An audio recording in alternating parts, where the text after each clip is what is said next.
আগুন ছাড়াই যদি বাড়িতে এভাবে মটকা কুলফি বানিয়ে খাওয়া যায় তাহলে কেমন হয় বলো তো। তাহলে তো প্রতিদিনই বাড়িতে মটকা কুলফি বানিয়ে নিজেরাই খাওয়া যাবে। আজকে বাড়িতেই বানাবো আমি একদম মাটির ভাঁড়ে অথেন্টিক মটকা কুলফি। এখানে নিয়ে নিয়েছি কিছু কাজু, তার সাথে কাঠবাদাম আর চিনি। এবারে এটাকে সুন্দরভাবে দেখো একটা মিহি পেস্ট বানিয়ে নিয়েছি। এর আগের ভিডিওতে যারা কমেন্টস করেছিলে কলকাতা থেকে কাবেরী, বর্ধমান থেকে বিদিশা, নদিয়া থেকে তিতলি, তো তোমাদের সবাইকে ধন্যবাদ। আর তোমরা কোথা থেকে দেখছো অবশ্যই কমেন্টস করে জানিও। একটা বড় মিক্সিং জারে আমি দুটো রুটি দেখো ছিঁড়ে নিয়েছি আর দিয়ে দিলাম এক বাটি দুধ, দিয়ে এটাকে একটা মিহি পেস্ট করে নিয়েছি। দেখো কত সুন্দর লাগছে না। এর মধ্যে তোমরা চাইলে কিন্তু একটু এলাচের গুঁড়ো দিতে পারো। আমি এলাচের গন্ধ পছন্দ করি না, তাই একটু ভ্যানিলা এসেন্স দিয়েছিলাম 2 ফোঁটা মতন, তবে ওটা স্কিপ হয়ে গেছে, তোমরা ভ্যানিলা এসেন্সও দিতে পারো। আর এরপরে আমি কিছুটা গুঁড়ো দুধ দিয়ে ভালোভাবে আবার একবার ব্লেন্ডারে ব্লেন্ড করে নিয়েছি।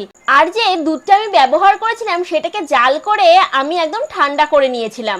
এইবারে দেখো আমি নিয়ে নিয়েছি মাটির ভাঁড়, এগুলোকে ভিজিয়ে রেখেছিলাম খানিকক্ষণ, আর তারপরে ভালোভাবে ধুয়ে এনে শুকিয়ে নিয়েছি। আর এখানে আমি সেই মিশ্রণটাকে ঢেলে দিলাম।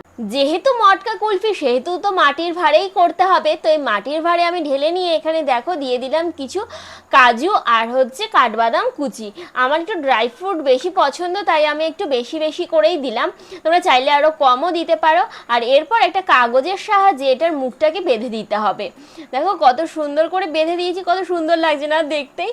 ব্যাস, এবারে এটাকে 1 থেকে 1.5 ঘন্টার জন্য রেখে দাও ডিপ ফ্রিজে। আর তারপরে সবাই মিলে বাড়িতে জমিয়ে বসে খাও গরমে ঠান্ডা ঠান্ডা মটকা কুলফি। আর কেমন হয়েছে খেতে অবশ্যই কিন্তু আমাকে কমেন্টস করে জানাতে ভুলবে না। ওহো দেখো কত সুন্দর হয়েছে, একদম দেখতে কিন্তু কোনো অংশেই দোকানের কুলফি থেকে কম যায় না। আর খেতে ওফ, যা টেস্টটা ছিল মারাত্মক, তোমাদেরকে কি বলবো, একবার না খেলে তোমরা বুঝতেই পারবে না। তো বাড়িতে তাড়াতাড়ি বানিয়ে খাও, একদমই দেরি করো না। আর এই গরমে সবাই মিলে বাড়িতে বানাও আর এভাবে কুলফি খাও। তাহলে চলো আজকে ভিডিওটা এখানেই শেষ করছি। আর সবাই কোথা থেকে ভিডিওটা দেখছো অবশ্যই কমেন্টস করে জানিও, তাহলে পরের ভিডিওতে তোমাদের নামগুলো অবশ্যই বলবো।